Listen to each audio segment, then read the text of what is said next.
Assalamualaikum, Mega. Bagaimana kabarnya hari Waalaikumsalam. ini? Waalaikumsalam, Bapak. Alhamdulillah, kabar saya baik hari ini. Bapak bagaimana kabarnya, Pak? Alhamdulillah, Ibu. Kabar saya juga baik. Sedang sibuk apa, Ibu Mega, akhir-akhir ini?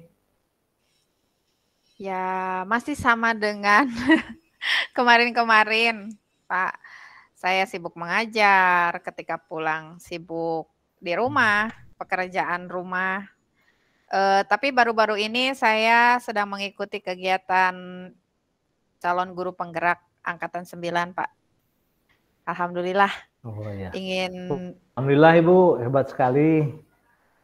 Di tengah-tengah kesibukan dengan tugas mengajar dan mengurus rumah tangga, Bu Mega masih bersemangat mengembangkan diri.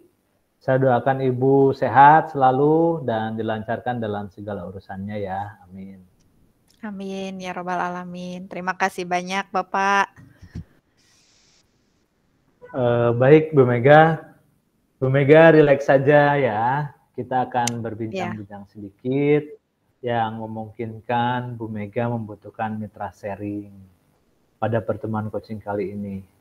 Mungkin kendala apa yang sedang Bu Mega hadapi di tengah rutinitas Bu Mega menjadi seorang guru. iya. Sebenarnya saya tuh sedang merasa kecewa, kesal juga Pak akhir-akhir ini. Mungkin karena ini kali ya Pak ya. Ya. Saya kan sedang sibuk melaksanakan masa studi guru penggerak. Ya. Lalu ada banyak perubahan paradigma belajar yang saya peroleh dan sedikit demi sedikit saya juga kan menerapkannya ini di sekolah. Nah, ada hal yang membuat saya kesal dan kecewanya adalah saya kesal kepada murid saya kan mengampu kelas 6 ya Pak ya. Ya. Mereka itu sudah saya berikan didikan gitu ya, dididik untuk bersikap patuh, bersikap nurut kepada siapapun, walaupun bukan guru kelasnya, tetapi sepertinya mereka tidak mengindahkan apa yang saya ajarkan kepada mereka. Karena memang beberapa rekan guru di sekolah saya, mereka sering mengadu ke saya perilaku murid kelas 6 itu tidak patuh dengan guru yang lain. Contohnya saja seperti disuruh piket kantor, bilang ya udah padahal kotor, masih kotor. Disuruh kumpul berbaris upacara juga malah kayak plia-plie gitu tuh Pak. Gitu. Enggak sigap gitu. Lalu disuruh berbaris senam juga sama, malah pada nyumput di kamar mandi Pak, nggak mau senam gitu. Jadi yang kena tegurannya saya lagi. Ya. Terus sampai mereka itu menganggap ke saya tuh guru yang kurang tegas Pak. Jadi itu yang membuat saya kecewanya terhadap murid saya, kesannya saya kepada rekan guru saya. Jadi melabeli saya bahwa saya itu tidak tegas kepada Ya. anak-anak. Seperti itu, Pak. Itu Ya. sih yang membuat akhir-akhir ini saya kadang di lingkungan kerja saya tidak nyaman, Pak. Oke, Ibu. Kalau begitu, apa yang Ibu Mega harapkan dari pertemuan kita kali ini? Yang saya harapkan pertama saya bisa meredakan emosi saya terlebih dahulu ya, Pak. Ya. Karena memang saya butuh mitra sharing, membangun membangun komunikasi untuk mencari solusi dari permasalahan saya ini tanpa menjudgment saya terlebih dahulu gitu Pak. Karena memang ada alasan-alasan saya mengapa bisa terjadi seperti itu, mengapa saya mendidiknya dengan cara seperti itu. Seperti itu sih Pak. Baik kalau begitu Ibu.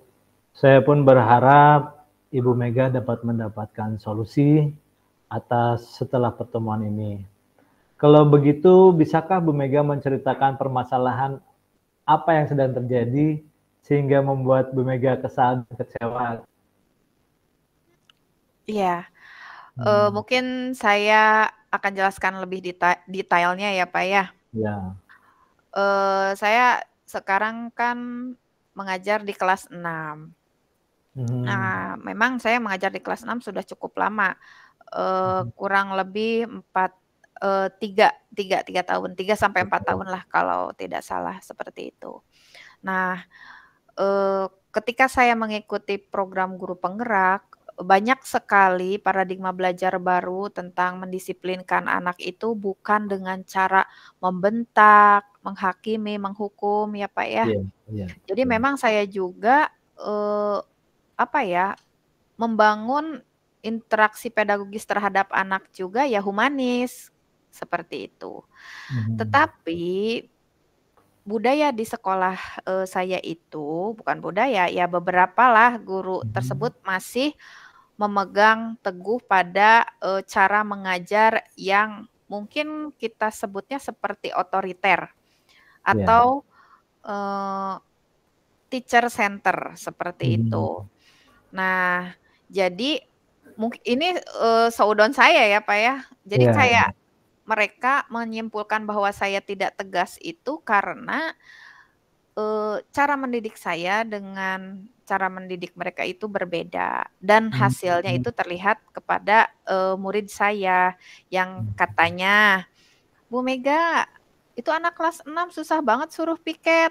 Nah, bahasanya tuh seperti itu, Pak. hmm, "Memang nggak ada jadwalnya," katanya gitu. Ya saya tuh, berusaha untuk bersikap tenang ya, Pak, menghadapi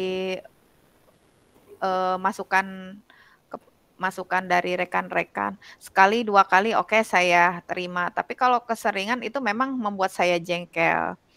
Ya membuat betul. saya, jengkelnya seperti ini, saya tahu sebagai guru saya pasti mendidik mereka, gitu. Tapi mungkin saya juga merefleksi, mungkin cara saya ada yang belum sempurna, seperti itu ya, Pak, Hmm, ya, gitu. iya. Seperti itu. Cuman kadang saya juga merasa tidak terima gitu ya, Pak, ketika melihat, mungkin saya sudah banyak apa ya, berubah paradigma belajarnya melalui program ini gitu ya, Pak, ya, Iya, program, betul, guru betul. penggerak gitu. Jadi kayak, kenapa sih Hmm, kalau ke anak itu menyuruh piket tanpa tidak memberitahu maksud dari kenapa anak harus piket? Gitu. Kenapa tidak iya, iya. mengkomunikasikan, tujuan pedagogis dari, kegiatan tersebut kepada anak, tapi lebih cenderung seperti mempekerjakan gitu, Pak, Hmm, menyuruh mempekerjakan. Kadang iya, saya iya. ngerasa kesalnya di situ, Pak, Iya. kepada guru-guru dan mungkin, saya juga merasa kecewa kepada anak-anak saya berapa kali ya ngomong, kok tetep aja gitu. Hmm, iya, betul, Mengingatkan, betul. seperti itu sih, Pak, Iya, iya. cerita Mungkin melihat hmm, iya, mungkin melihat dari kasus tersebut, mungkin saya dapat simpulkan bahwa paradigma belajar yang Ibu Mega terapkan belum membudaya di sekolah, sehingga adanya kesenjangan. Betul begitu, Bu? iya betul sekali, Pak, itu yang saya rasakan Hmm, sekarang. iya. Menurut Bu Mega sendiri, kondisi idealnya mendidik dengan melahirkan murid yang dapat patuh itu ya seperti apa?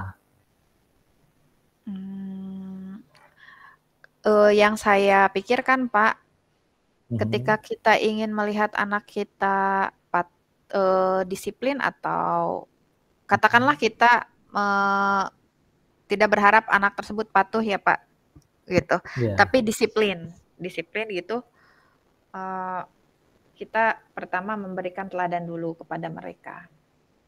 Seperti itu, mhm, kayak sebenarnya saya juga sering Pak, kayak di kelas tuh "Nak, sebelum pulang kita piket dulu yuk." Ya saya pegang sapu gitu, Pak, nggak cuman ngomong aja gitu. Gitu. Iya, Tapi iya. saya juga tidak tahu apa yang dilakukan oleh rekan ketika beberapa kali kejadian tersebut, apakah hanya menyuruh atau sambil dianya mencontohkan, saya juga nggak tahu ya, Pak, kejadiannya. Betul, Gitu. betul.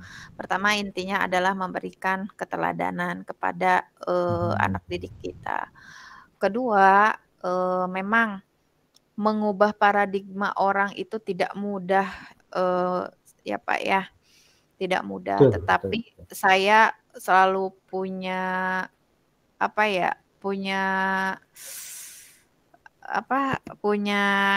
motivasi, Pak, motivasi untuk ini loh gagasan baru, ide baru yang dibutuhkan di lapangan dewasa ini tuh ya yang seperti ini, seperti itu.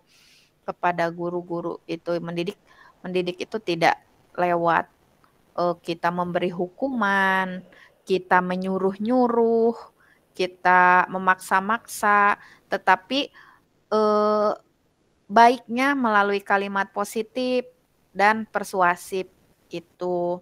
Kebanyakan kan sekarang bukan kebanyakan ya, maksudnya, eee, Hmm.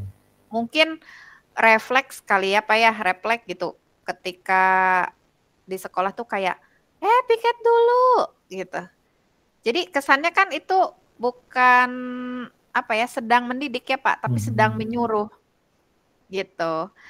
Padahal maksudnya kita mengadakan piket Betul. itu di samping kita memelihara Mhm. sekolah, tapi di situ kan ada nilai pendidikan. Mungkin nilai pendidikan di situ yang belum sampai. Jadi intinya adalah, eee, kondisi idealnya adalah kita mendidik dengan teladan, lalu kita mendorong mereka melalui motivasi dan motivasinya tersebut melalui kalimat positif dan persuasif. Seperti itu mungkin, Pak. Iya, iya, betul. Baik, itu mungkin kondisi ideal yang oh ya, baik. Mungkin itu kondisi ideal yang diharapkan Ibu Mega. Menurut Bu Mega sendiri, apakah lingkungan sekolah tempat Bu Mega bekerja itu sudah mengetahui, memahami, bahkan mempraktekkan praktek baik ini? Kayaknya belum deh, Pak. Memang belum. Mungkin ada sisi sisi kesalahan saya ya, Pak, ya. Mhm, Karena, eee, saya tuh awalnya berpikir seperti ini, mhm, Pak, "Aduh saya kalau mau menyampaikan paradigma baru dalam belajar itu takutnya kesannya menggurui, Pak." Maka keputusan saya saat kemarin adalah, ya sudah saya akan mhm, contohkan saja langsung seperti itu. Tapi nampaknya adanya kesenjangan gitu. Mereka tidak tahu mhm. maksud dari apa yang saya terapkan sehingga terjadi kesenjangan. Belum sepertinya, Pak. Iya, iya, iya, iya. Mungkin apabila kita melihat indeks Ibu, berapa skala 1 sampai 10 budaya praktek baik ini yang telah dilaksanakan di lingkungan kerja Bu Mega? Kayaknya 5 ya, Pak? 5, 5. Mmm, Iya, mhm, 5. iya, iya.